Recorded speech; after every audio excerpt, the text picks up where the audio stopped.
Bienvenue à cette vidéo. On va vous présenter un besoin éducatif qui s'appelle trouble de mémoire. Commençons par définir le terme besoin éducatif. Il s'agit des obstacles liés à l'apprentissage auxquels certains élèves et bien sûr des professeurs doivent faire face. Dans ce cas, on se centrera sur les troubles de mémoire. Ce type de troubles sont une affectation de la capacité de mémoriser ou de se souvenir des informations. En plus, on peut trouver des troubles à court terme à cause de facteurs comme la mauvaise alimentation, le stress ou la fatigue. Ils peuvent se prévenir avec un bon style de vie. Aussi, on a les troubles à long terme considérant l'amnésie et les compétences langagières et motrices. Avant de continuer, faisons un petit rappel du processus de mémorisation. On a comme première étape l'encodage. C'est le moment où l'on reçoit une information. En deuxième étape, on a le stockage. C'est le fait de retenir l'information, de la garder dans notre cerveau pour pouvoir se souvenir après. Et finalement, dans la troisième étape, on a le rappel. C'est le fait de chercher ou bien d'extraire une information de la mémoire pour pouvoir l'utiliser. Mais qu'est-ce que c'est un trouble de mémoire? Les troubles de mémoire sont variés, mais la plupart d'elles sont capables de restreindre l'encodage, le stockage et la réutilisation de l'information stockée.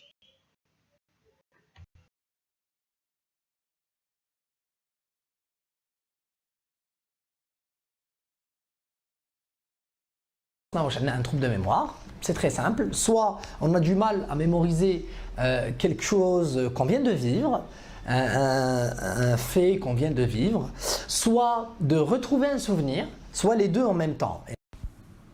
Maintenant, on passe aux possibles causes des troubles de mémoire. On commence avec les causes médicamenteuses.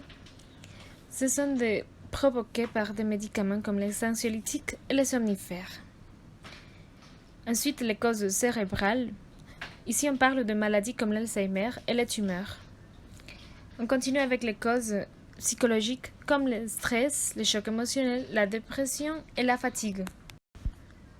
On trouve aussi des causes toxiques, l'usage de drogues, les causes traumatiques comme les traumatismes crâniens et finalement les causes nutritionnelles comme la mauvaise alimentation. Tout d'abord, on va expliquer les symptômes associés aux troubles de mémoire dans les cas d'adolescents. C'est important de souligner que ces troubles de mémoire dans les cas d'adolescents sont apparus généralement de manière isolée ou associés aux troubles cognitifs. Ensuite, on doit tenir en compte que la meilleure forme d'avoir un diagnostic correct, c'est à travers une consultation médicale avec un neuropsychologue.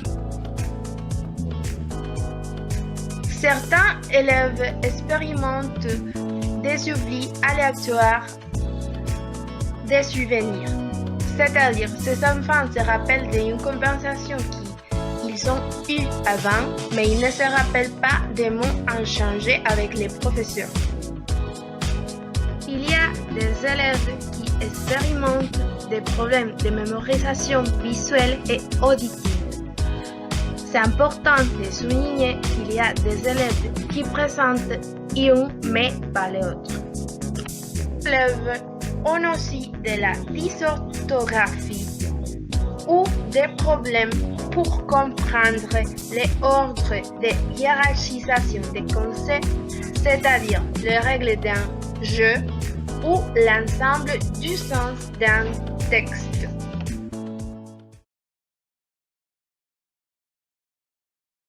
Le traitement des troubles de mémoire est possible grâce à l'aide ou la direction d'un neuropsychologue.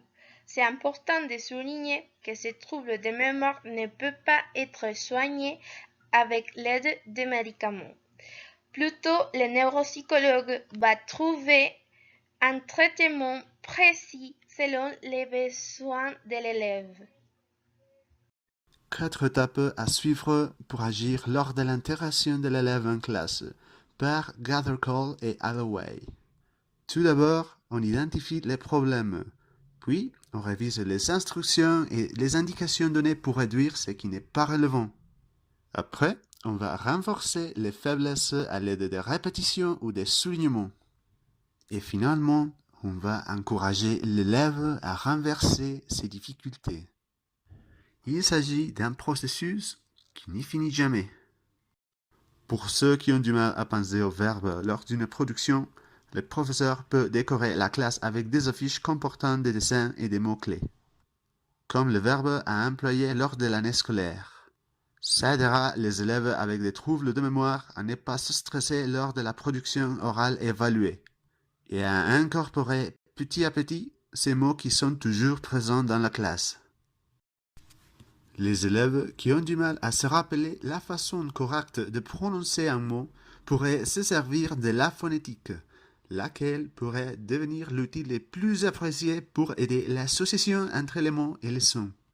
Mais pour que ça fonctionne, le professeur doit s'assurer d'apprendre les élèves avec des troubles portés sur la mémoire à prendre des notes, soit sur un petit cahier, soit sur un dispositif. C'est une habitude indispensable. Quand les élèves vont faire face à un examen écrit qui comporte des exercices et des règles grammaticales, il serait convenable que cet examen soit à livre ouvert. Car ce qui nous intéresse, c'est le fait de savoir si les élèves sont capables de construire des phrases. Il faudrait donc juste adapter les consignes de manière que l'élève ne soit pas capable de copier les réponses complètes, sinon de faire des comparaisons pour construire des phrases avec des structures similaires. Ça va aider sans doute les élèves qui ont des troubles de mémoire à s'incorporer avec le reste de la classe. À l'UNED, l'Université nationale d'éducation à distance, il existe le programme PROIFED, ou Programme d'investigation en fondement de l'enseignement à distance. Ils font des enquêtes par rapport à la mémoire et à la pédagogie avec l'intérêt de créer des contenus et conseils pour améliorer l'apprentissage des élèves. Cette analyse, dans le cas de la linguistique, se centre sur la mémoire à court terme.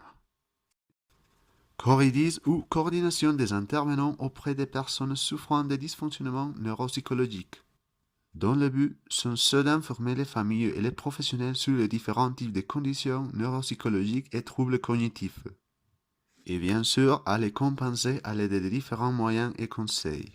Ils sont dans quelques départements du pays de la France. Réseau 10. C'est une association composée par des professionnels de différents secteurs comme celle de la médecine, la psychologie et même de l'éducation, dont le but c'est celui de prévenir l'exclusion et les risques liés aux conditions des enfants 10, c'est-à-dire des enfants souffrant de troubles cognitifs.